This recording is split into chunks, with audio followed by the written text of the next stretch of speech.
Giovedì 14 febbraio 2019, una data che per il Veneto potrebbe diventare storica. Alle 19 è convocato il Consiglio dei Ministri, tra i punti all'ordine del giorno la bozza dell'autonomia della Regione.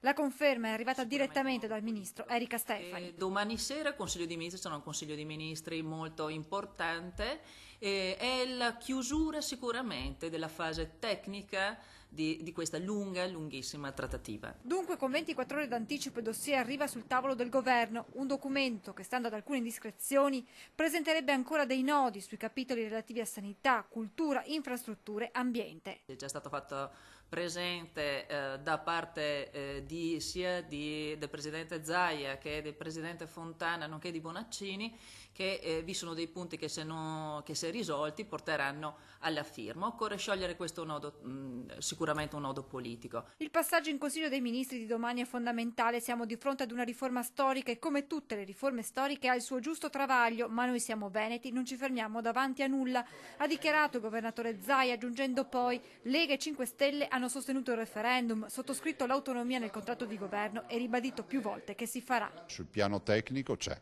tutto, perché oggi abbiamo una bozza.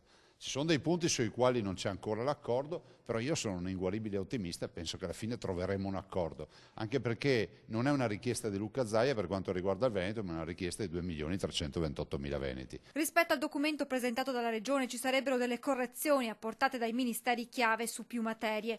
Mancherebbe il via libera del Dicastero delle Finanze sul sistema di compartecipazione ai tributi e l'autonomia tributaria, frenata anche nel capitolo sanità, per cui la Regione potrebbe gestire l'assetto istituzionale e l'organizzazione ospedaliera, i neolaureati in corsia e i ticket. Per quanto riguarda invece le infrastrutture, il no dell'esecutivo potrebbe arrivare per la regionalizzazione di linee ferroviarie locali e per il finanziamento del TPL.